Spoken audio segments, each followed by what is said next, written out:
nation, rocking the nation.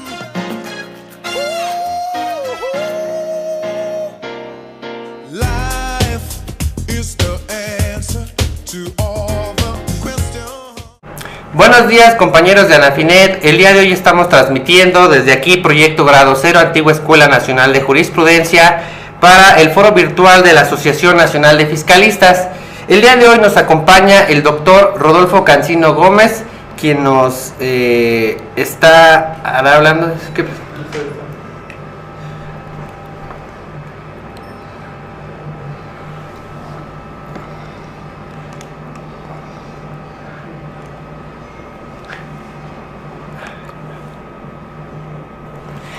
Buenos días, ¿se escucha, compañeros de Anafinet, ¿nos escuchan? Ahora sí, ya se escucha, perfecto. Bueno, les comentamos que nos encontramos aquí en el estudio de Proyecto Grado Cero.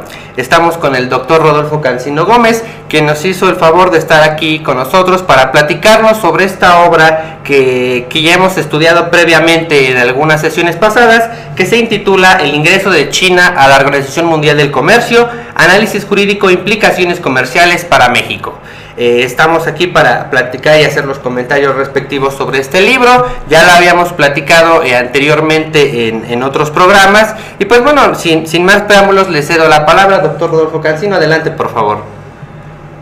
Pues primeramente, muchas gracias por la invitación, por esta calurosa recepción en estas instalaciones que no tenía el gusto de conocer, pero realmente me impresionan gratamente. Y estoy aquí pues para presentar primeramente la obra que ustedes ya analizaron previamente, a la cual pues estaré sujeto a todos sus cuestionamientos, preguntas, comentarios, y tener una plática pues en cierta manera nos ayude a tener idea de más o menos de este embate exportador chino que México en cierta manera tendrá que dirimir, tendrá que definir una política económica comercial de alto nivel para que pueda detener en cierta manera conforme a las disposiciones multilaterales y proteger a su producción nacional. Correcto, doctor. Bueno, la primera pregunta que yo le haría es ¿qué es aquello que lo motivó a escribir esta grande obra? Que bueno, sin duda pues sí nos deja a muchos de los lectores preocupados, o quizá nos deja un poco la inquietud en qué tiene que ver este país chino propiamente con estas redes de comercio internacional.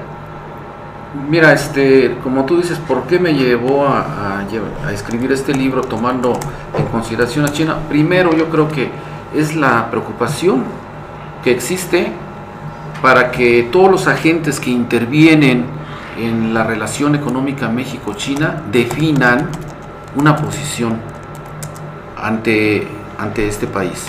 Muy bien. Lo hemos visto desde que China se adhirió, precisamente el libro habla de eso, desde que se adhirió, que fue el 11 de diciembre del 2001 hasta la fecha, donde hemos dado tumbos, donde hemos adoptado, hemos asumido malas decisiones comerciales que se han traducido prácticamente en una ficción jurídica que no le ha dado la protección suficiente a todos los ramos de la producción nacional. Entonces, la preocupación central es que realmente existe una definición de la política comercial de México ante China. Segundo, la ansiedad de atraer pues inversiones chinas a México, porque tenemos actualmente un valor de comercial que vale alrededor de 500,000 millones de dólares México-China. Entonces estamos hablando de valores absolutos y relativos que tienen un gran impacto en las plantas comerciales mexicanas. China realmente construye 3 o 4 aeropuertos anualmente, pero si México, que está careciendo de inversión extranjera, donde cada día necesitamos más autopistas, cada día necesitamos más infraestructura en puertos, donde necesitamos mayores logísticas de transportes, donde necesitamos aeropuertos, telemática, en fin, en tantos temas novedosos e innovativos. Creemos de que China realmente es un espacio importante que debemos colmar a través de las inversiones, uno. Y segundo, tomando en cuenta este valor comercial que tenemos con China, a pesar de, como dice la canción, de la enorme distancia, pues cómo es posible que tengamos ese volumen tan importante de comercio, pero lo cual lo podemos acrecentar y lo podemos ordenar. Entonces la preocupación no es solamente porque no hay una política definida por parte de las autoridades nacionales, sino porque existen verdaderos espacios para llevar una relación económica ordenada. Nosotros en el libro estamos también proponiendo que realmente no es viable un tratado de libre comercio de América del Norte, a pesar de que se ha visto que todos los sectores, incluido el gobierno federal, ha adoptado la posición de que no es conveniente un tratado de libre comercio con China, lo cual para nosotros creemos que es pertinente, es lógica esa posición. Sin embargo, creemos que realmente esa relación con China, dado ese valor comercial que tenemos actualmente, debemos darle nada más un mayor orden, darle un control a esa relación. ¿Y eso cómo lo vamos a lograr? Pues lo vamos a lograr a través de un acuerdo de facilitación del comercio. No sé si ya posteriormente podamos abrevar y profundizar sobre el tema, pero lo que subyace en esta propuesta es ya no crear otro tratado de libre comercio, sino realmente ordenarlo, estos temas. O sea, estamos hablando básicamente cuestiones de inversión, cuestiones de propiedad intelectual en materia de servicios, donde nos hemos dado cuenta de que el acuerdo que tenemos de promoción y protección de las inversiones con China, pues no ha dado los frutos correspondientes, etcétera, etcétera. Entonces, las reglas ya existen, las reglas ya están. No debemos crear más reglas que únicamente nos van a enredar y que nos van a confundir más, sobre todo a nuestras autoridades que, pues en cierta manera, aún no han definido el camino a seguir. Una de las cuestiones que usted también trata en el libro es precisamente esta disparidad que existe entre México y China. China, debido a que pues prácticamente no tiene una seguridad social, no tiene una protección para sus trabajadores, lo que sin duda pues hace que su producción sea ingente, ¿no? Que sea muy muy grande. Entonces, ¿no tendríamos primero que observar estas cuestiones del trabajo que se da en China para después hablar ya de un tratado, de un acuerdo de comercio entre estos dos países, observando la protección social que deba tener en China? Es evidente que en China hay una ausencia de protección, sobre todo de los derechos humanos. Ahí hasta los niños y los ancianos tienen que trabajar, si no, no comen. Pero yo creo que no necesariamente ese es el punto, sino que realmente China es un modelo ad hoc, único, que no es un modelo a seguir, sino realmente es entenderlos. Ellos tienen dentro de su constitución una definición de su economía y la definen como de economía de mercado. Centralmente le llaman socialismo de mercado. O sea, cualquier filósofo del derecho pues se daría de topes en la pared, y cómo podrían convivir o cohabitar dos filosofías totalmente opuestas. Claro. ¿Sí? Entonces, yo digo de que a la pregunta de compañero, yo digo que México en sí no está mal. Estamos teniendo un crecimiento económico que raya alrededor del 4%, que dentro de Latinoamérica prácticamente estamos pues abajo de Chile, que es la única economía latinoamericana que pues podríamos decir que está mayor saneada y que tiene una mayor competitividad a nivel internacional. y a una enzima ligeramente hasta de Brasil, que para mí constituye un mito y que realmente no es lo que se dice. En México, realmente México en este caso tiene todas las bases suficientes como para dar el estirón. Y si tenemos con China una relación intensa en materia comercial, pues lo único que nos falta es realmente consolidarlo a través de un marco adecuado, de un marco normativo que le dé pertinencia a todas estas relaciones comerciales. Muy bien. Usted en una parte de su libro refiere un poco a la posición que México ha adoptado en un principio con estas medidas que se tomaron antes de que China ingresase a la hoy conocida Organización Mundial del Comercio. Y bueno, sería pertinente que nos abundara un poquito en esta parte para que las personas que se van involucrando, incluyendo a esta foro virtual, pues bueno, fueran conociendo de qué estamos platicando propiamente. Sí, es un poco, el libro habla realmente desde que se le impusieron a China, a todos los productos chinos, más de 1000 fracciones arancelarias, cuotas compensatorias a los productos chinos. Sí.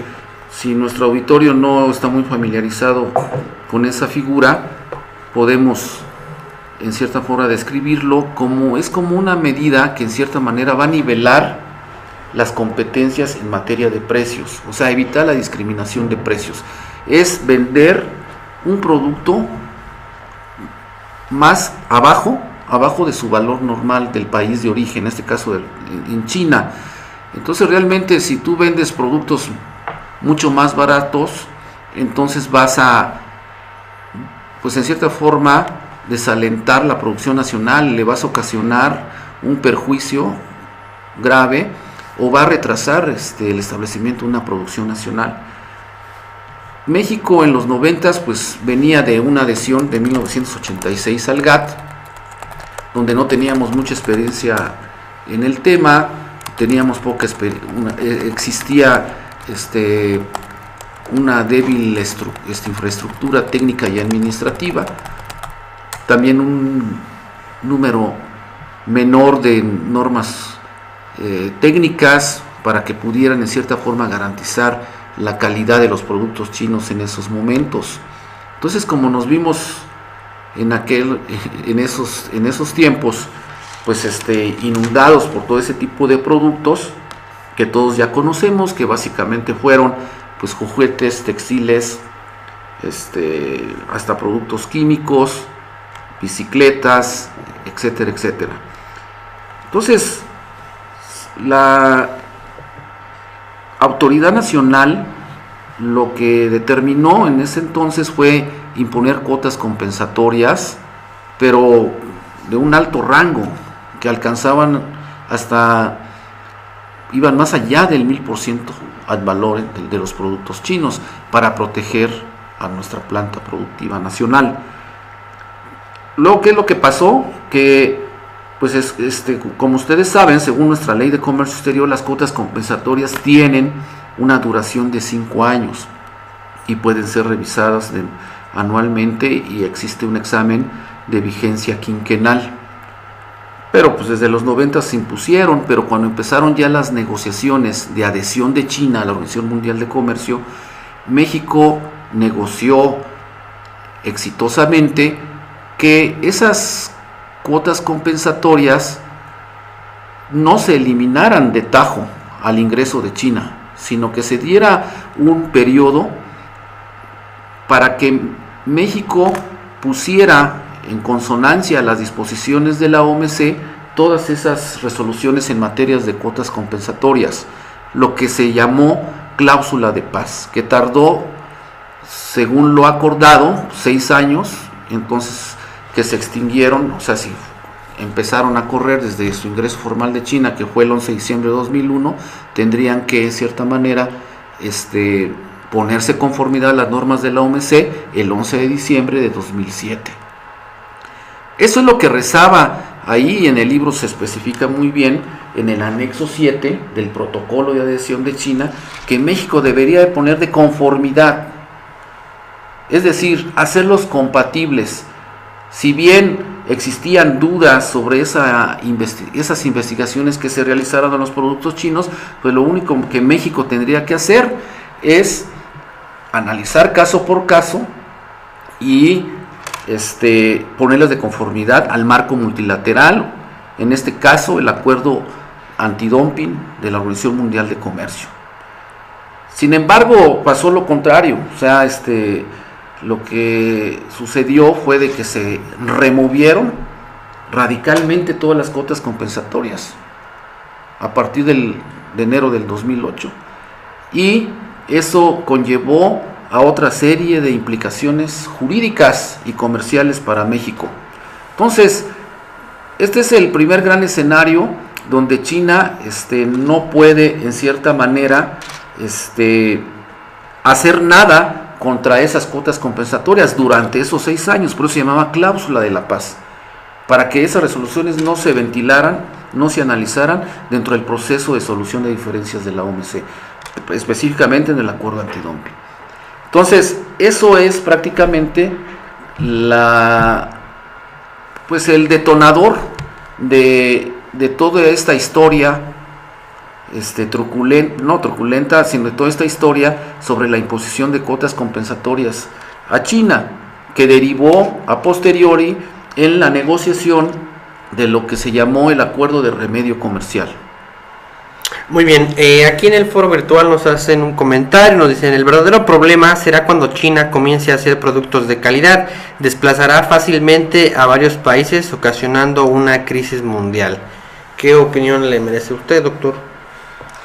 Bueno, China ya está incursionando en el tema de la calidad, y yo creo que están conscientes de ello, porque pues todos teníamos la idea de que los productos chinos es sinónimo de productos chatarra, pero China, en cierta manera, por eso su gran interés de haber ingresado a la Organización Mundial de Comercio, sí, porque realmente era legitimar, en primer orden, toda su reforma económica, y segundo, justificar todo ese embate exportador a través de las reglas del GATT, del GATT, ahora Organización Mundial de Comercio.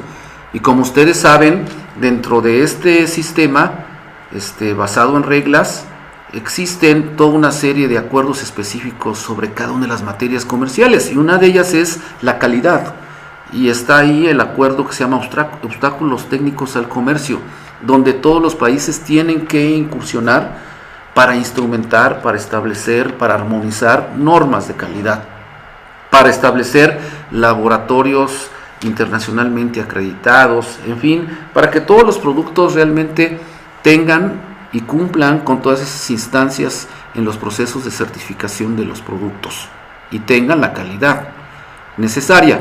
Entonces, a la pregunta, China ya está inmerso en eso, ya de tal manera de que ya está produciendo vehículos, ya está produciendo hasta aviones, y pues necesariamente tiene que ajustarse a esas normas técnicas. Además, yo creo que China, en cierta manera, no es que produzca una hecatombe a nivel mundial porque incursione en niveles de calidad. Yo creo que siempre y cuando se ajuste a esas normas que no lo determina China, sino lo determina la Organización Mundial de Comercio, y si ellos no cumplen en cierta medida, pues todos tenemos el derecho pues para interponer una queja ante la Organización Mundial de Comercio, ante su órgano de solución de diferencias, y poder arreglar esa disputa comercial o ese litigio conforme a esas normas. Por eso yo decía que no es necesario ya realmente estar jugando al discurso de vamos a asignar otro tratado de libre comercio, vamos a llevar a cabo, porque eso nada más estás fomentando la aparición de bloques comerciales que están minando, están pulverizando el principio de no discriminación de la Organización Mundial de Comercio, que es el principio toral de su funcionamiento y operación.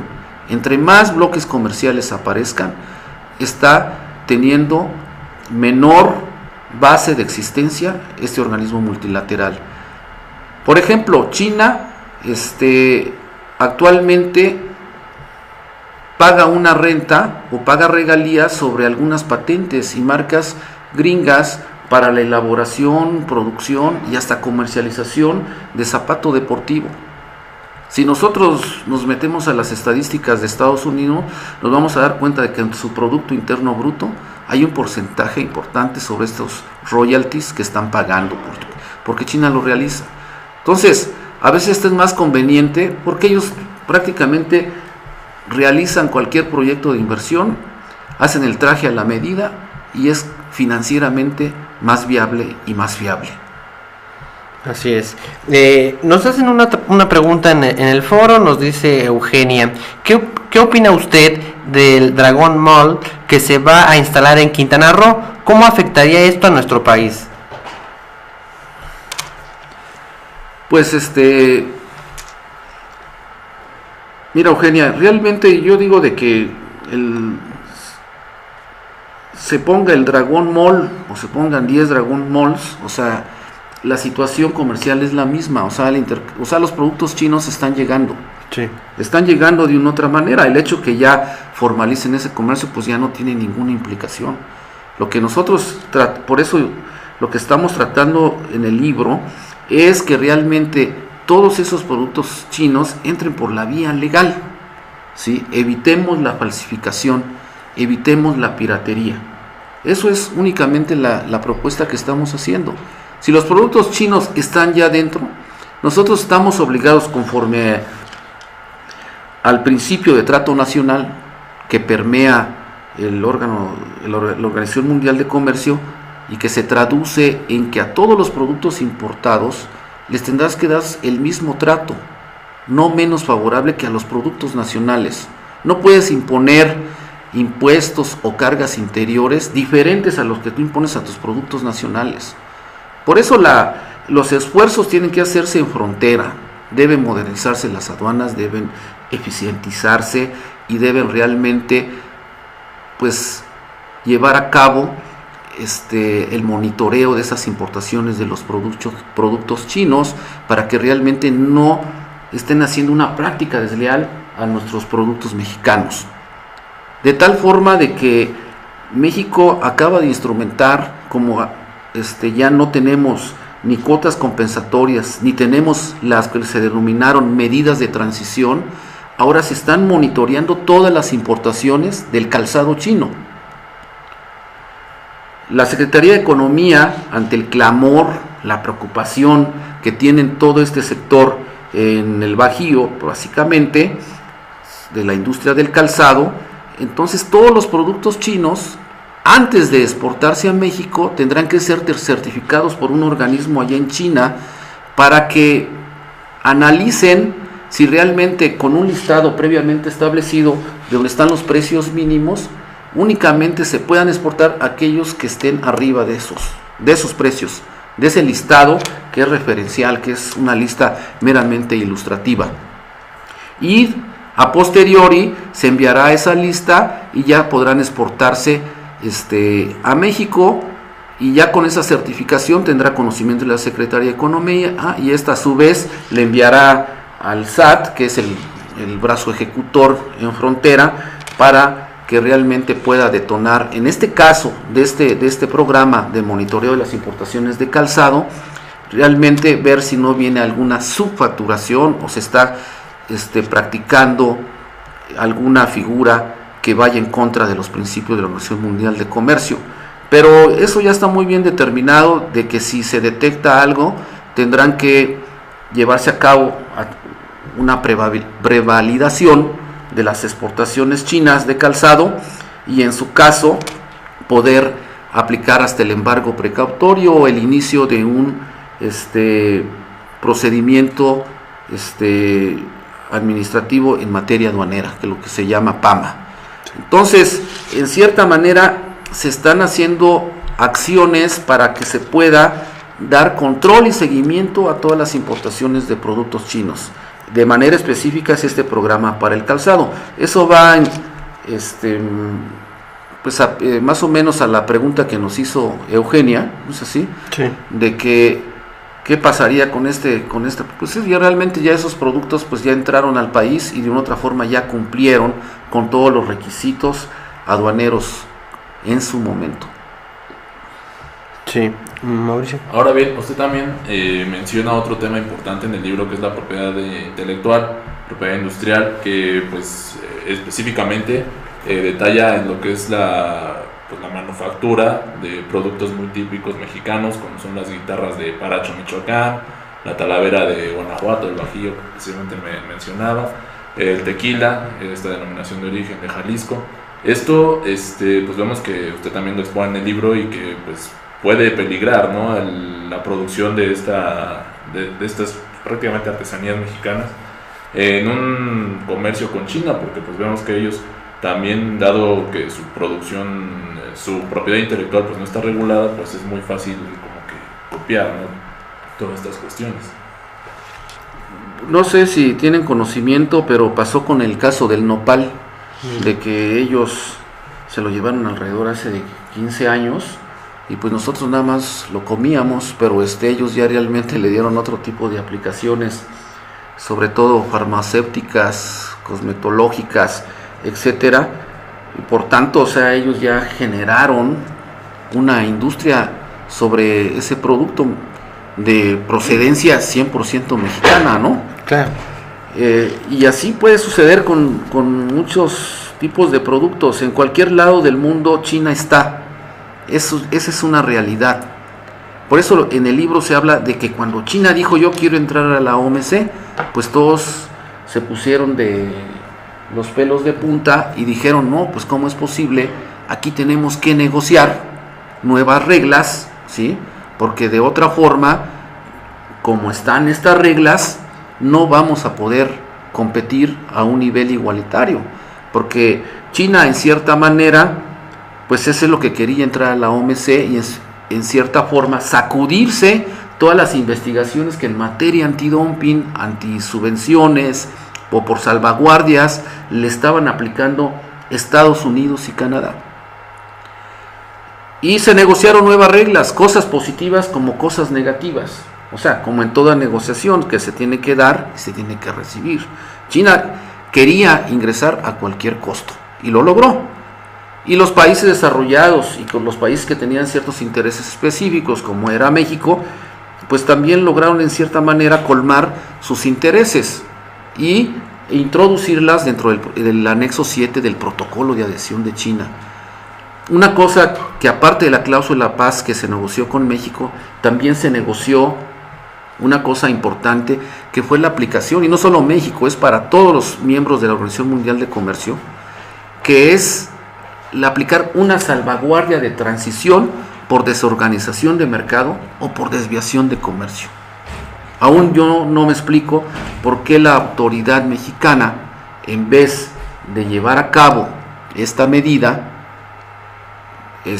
no hayamos aplicado en ningún producto chino, aún más que todavía está en vigencia, porque esta salvaguardia de transición vence hasta el 11 de diciembre del 2013. Entonces estamos todavía en tiempo para que en algunos productos de alta sensibilidad, pues la autoridad nacional viera que todavía tenemos un mecanismo de defensa, que tenemos todos los derechos para detonarlo con oportunidad.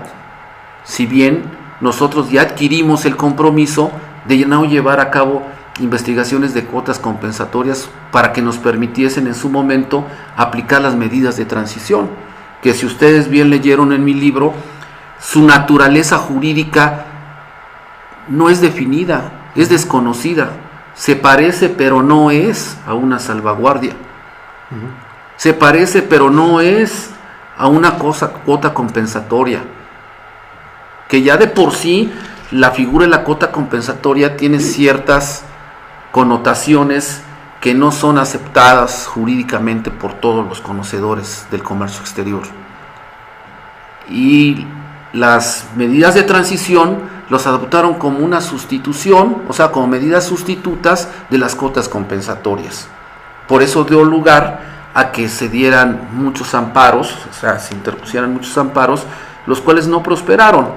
¿Pero por qué no prosperaron? Porque pues era la posición gubernamental de que no fuera así. Pero entonces, ¿cuál fue el caso de nada más imponer las medidas de transición? Pues para proteger a los sectores más sensibles.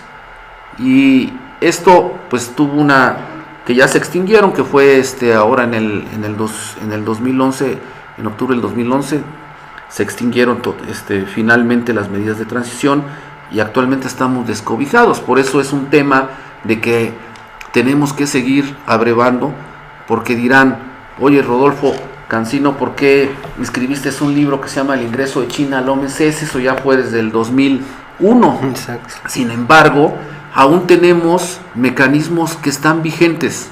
Como les decía, uno, tenemos la cuestión de las salvaguardias de transición. Dos, tenemos lo de la economía de mercado, que se dieron 15 años para que China, pues para que más bien los países miembros de la OMC le den ya el reconocimiento de economía de mercado. A partir del 11 de diciembre sería en este caso del 2016, ¿no? Sí. Sumando 15 años que entraron en 2001.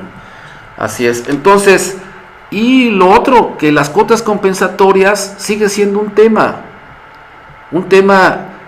a discutir, un tema de moda, porque ¿de qué forma vamos a tratar de proteger a la producción nacional si ya quitamos las cuotas compensatorias cuando así no lo indicaba el anexo 7 del protocolo de adhesión de China? ¿Cómo es posible que el protocolo de adhesión de China, que establece nuevos mecanismos, disposiciones adicionales, figuras únicas, diferentes a lo que tiene la organización, todo el cuerpo normativo de la OMC? Por eso algunos estudiosos, y aquí yo lo pongo, dicen de que el protocolo de adhesión de China a la Organización Mundial de Comercio es un tratado internacional que mereció que se sometiera a la aprobación del Senado conforme al artículo 133 constitucional, porque fue ustedes lo saben, de que la adhesión de China se formalizó a través de la primera lanzamiento de negociaciones comerciales, la última ronda de negociación, que es la ronda Doha. No se pasó por el Senado, según unos estudiosos. Yo no estoy totalmente de acuerdo. Sin embargo, el acuerdo de remedio comercial, que sustituyen en la práctica las cuotas compensatorias que se eliminaron de la cláusula de la paz, sí se pasaron al Senado. Ahora, ¿por qué el protocolo de adhesión se publicó en el 2006, si no mal recuerdo? ¿Sí? O sea, casi 6 años después de la adhesión de China. En fin, todos estos comentarios de índole jurídica pues nos llaman mucho la atención, y aún más cuando ahora pues tenemos que definir qué vamos a hacer con nuestra relación con China, porque ya no tenemos nada. Hay una comisión binacional México-China de alto nivel donde se ven todos estos temas, pero que realmente no se ve reflejado en materia comercial todos los esfuerzos o todos los acuerdos que se han llegado en el seno de esta comisión. Muy bien, usted también en el libro hace mención a algunas resoluciones o el papel que ha adoptado propiamente el hoy conocido Tribunal Federal de Justicia Fiscal y Administrativa. ¿Qué nos podrá decir al respecto? Si bien es cierto que pues muchísimas personas trataron pues se manifestaron, ¿no?, en contra de toda el actuar, y bueno, en este apartado usted refiere un poco a este papel, ¿no?, que ha jugado el Tribunal Fiscal, y bueno, sí quisiera saber cuál ha sido el impacto, qué es lo que ha hecho mal el tribunal propiamente en este tema en particular. Bueno, pues es una pregunta muy filosa, ¿no? Pero yo no puedo decir de que el Tribunal Fiscal en cierta manera la pueda calificar como mala, ¿no? Claro. O errónea. Lo que sucede es de que nosotros más bien, nuestra legislación tiene algunas insuficiencias y algunas contradicciones. O sea, que no creo que sea el tema de esta mesa redonda. Ya creo que va a venir a ver tratados internacionales el magistrado Jayíos Pelayo. Entonces, la actuación del tribunal, yo digo que ha jugado un papel muy importante. Tan es así de que de las resoluciones que ha emitido, yo digo de que realmente han sido muy bien fundamentadas y muy bien motivadas. Yo en el libro expongo, como tú dices, algunas cuestiones por las cuestiones de la medida de transición, que a mí de manera personal sí me atrevo a decir que realmente sí era totalmente inconstitucional. Y ahí se bosqueja muy bien, de manera específica, de que para empezar, si lo consideramos como una salvaguardia, pues estaríamos contrariando el tratado de la OMC, que conforme al 133 constitucional es una ley nacional. Sí. Segundo, si nosotros nos vamos a tratarla de compatibilizar o justificar la existencia de estas medidas de transición conforme a las leyes nacionales, también yo no encuentro ningún sustento, porque las medidas de transición lo dieron nada más como una medida paliativa para algunos sectores sensibles de la economía del país, pero no cumplieron su cometido, porque en eso estaban también, pues en cierta manera, contradiciendo ciertas disposiciones, y yo los bosquejo, yo los escribo de manera específica, que contrarían pues el principio de legalidad, porque van dedicados, van con nombre y apellido etiquetados para ciertos productos. Por eso es lo que se ha criticado la naturaleza jurídica de las cuotas compensatorias, que ustedes saben está definido en el artículo 3 del Código Federal como aprovechamientos, que en la Ley de Comercio Exterior en el artículo 63, si no mal recuerdo, como aprovechamientos, cuando algunos estudiosos, no soy yo, dicen de que reúne todas las características de ser un impuesto al comercio exterior.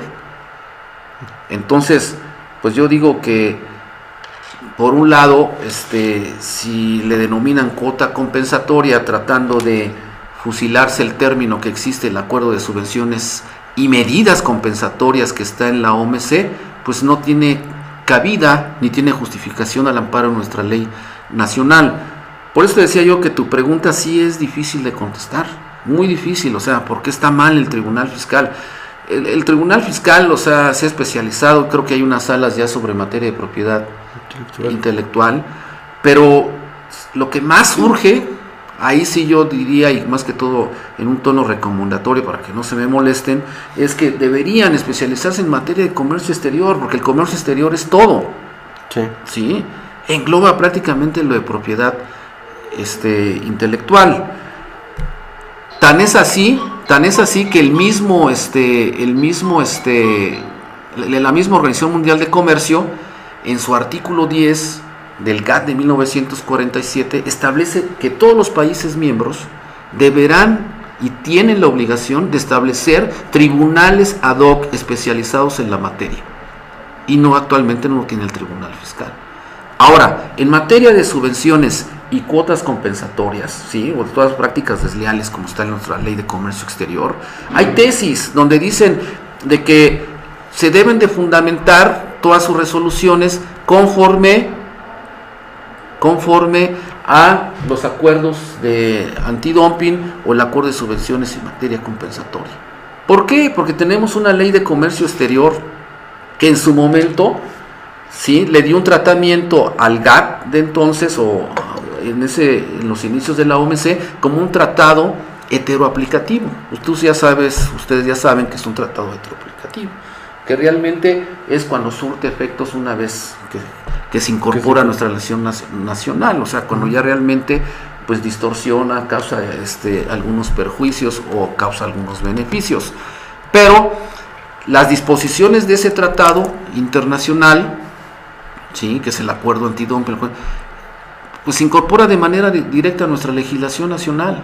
Y en este caso, en estas materias, pues se incorporaron, ¿sí?, se le dio un tratamiento heteroaplicativo porque se vaciaron dentro de la Ley de Comercio Exterior. Si ustedes ven la Ley de Comercio Exterior, básicamente hablan sobre, pero relativamente, no hablan de una manera pues tan profunda como es el acuerdo antidumping de la OMC, sobre subsidios y sobre dumping y escasamente sobre salvaguardias.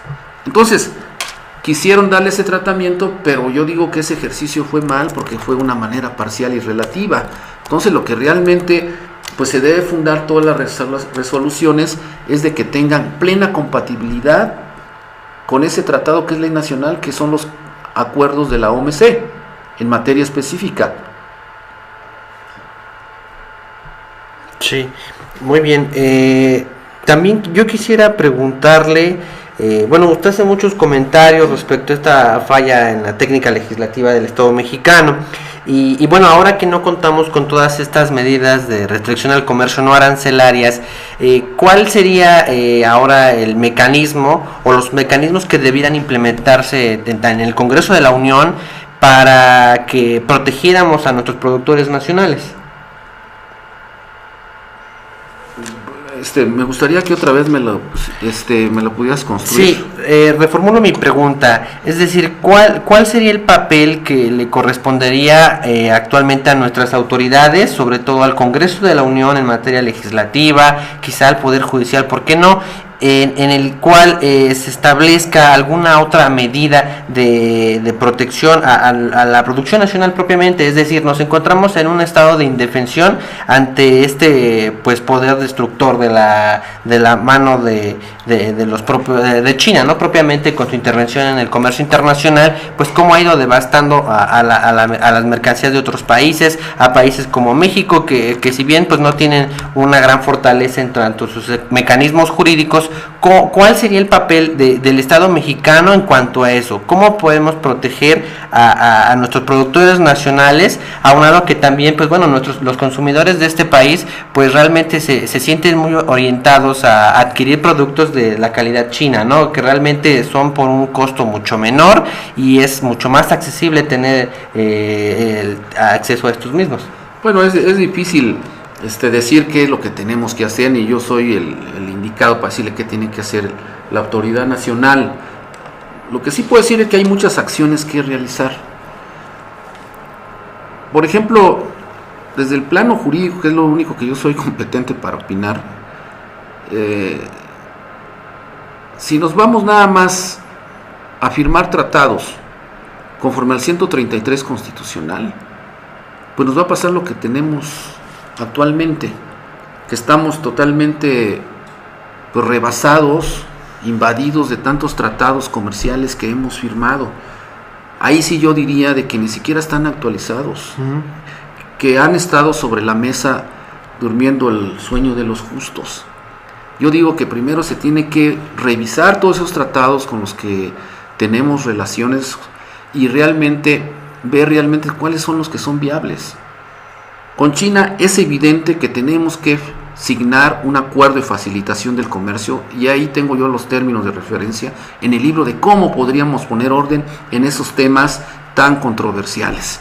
Y no solamente controversiales, que si no sean realmente devastadores, ¿no?, si no ponemos un orden ya con China. Entonces, desde el punto de vista jurídico, nosotros decimos que debemos, por ejemplo, que el Senado debe asumir ya un rol más activo y constructivo. Debe involucrar a todos los sectores, al sector académico, donde precisamente nosotros estamos haciendo un gran trabajo de asesoría, que ha estado olvidado por nuestros políticos y por nuestras autoridades gubernamentales. Sería oportuno que nos vieran o dieran una mirada hacia atrás para que vieran que estamos produciendo grandes trabajos de investigación.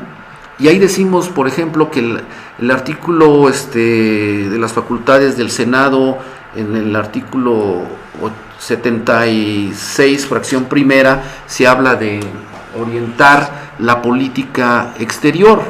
Entonces, realmente ahí el Senado debe realmente tomar las riendas y conducir toda esta política exterior, que está inmersa obviamente el comercio internacional, toda esta suscripción de tratados comerciales, y a realizar análisis previos y elaborar términos de referencia para que el Ejecutivo pueda celebrar estos tratados de una manera más adecuada, viendo sus ventajas y sus desventajas, no simplemente por intereses políticos llevar la suscripción de este tipo de tratados. Necesitamos estudios a fondo sobre cada uno de estos países con los que tenemos relaciones a través de tratados. ¿Por qué? Porque tenemos seria desventaja con nuestros demás socios comerciales, principalmente con Estados Unidos, con Canadá, porque ellos, los tratados internacionales, se incorporan de una manera indirecta. Por ejemplo, en Estados Unidos, pues tiene que ser analizado, discutido y aprobado por el Congreso de la Unión. El Congreso de Estados Unidos, que lo tendrán que vaciar en una ley aprobado por el Congreso. O sea, allá lo que vale es la Implementation Act. Aquí en México lo que vale es el tratado. Aquí el tratado se incorpora con los mismos puntos y con las mismas comas. En cambio, en Estados Unidos se tendrá que debatir, discutir y ver realmente qué es lo que puede aplicarse en Estados Unidos a través de una ley nacional. Allá la Pacta Sunt Servanda está entrecomillado, aquí para nosotros es un principio supremo, porque para nosotros los tratados están por encima de nuestras leyes. Y yo diría que ahora, con la nueva reforma constitucional, como hablan en cierta manera de la cuestión de los derechos humanos, si los tratados comerciales tienen un contenido humano, yo creo que también tendrían una mayor preeminencia que la misma Constitución, y ahí sí estaríamos ya en consonancia con lo que pregona la Convención de Viena de la supremacía de los tratados. Una cuestión, doctor. ¿Qué pasa, por ejemplo, hablando en el mismo sentido en el que estamos, y el papel de la aduana? ¿No cree que el papel de la aduana sería un papel muy importante si la aduana empieza no solo a quedarse en un plano de voy a cambiar esto, no, sino voy a cambiar mi infraestructura, voy a cambiar mis formas, mi informática, mis sistemas de información? Entonces eso va a provocar que los productos chinos, si bien es cierto, al amparo de la ley no le podemos poner o obligarlos a que cumplan una serie de reglamentación que otros productos de otros países, no, pero sí ser más estrictos, que cumplan con calidad, que por ejemplo lo que decías, o sea, si bien es cierto, yo consumidor final voy a elegir mi economía, mi bolsillo, o sea, si voy a comprar un producto que sea más económico y después me voy a fijar si ese producto es bueno o es malo, pero lo primero es que voy a cuidar mi economía. Entonces, ¿qué pasa si la aduana es como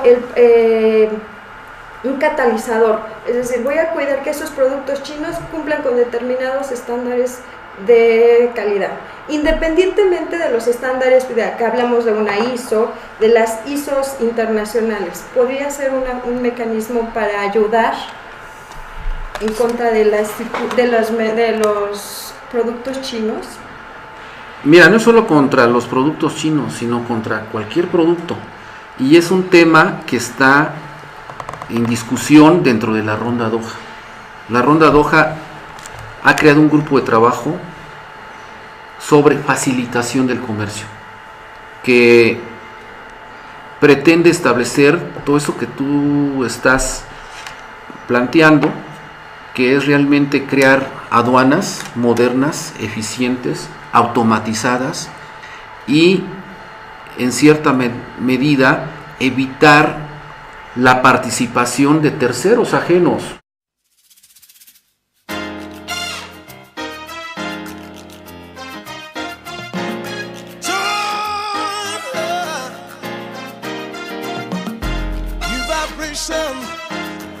Rocking the nation.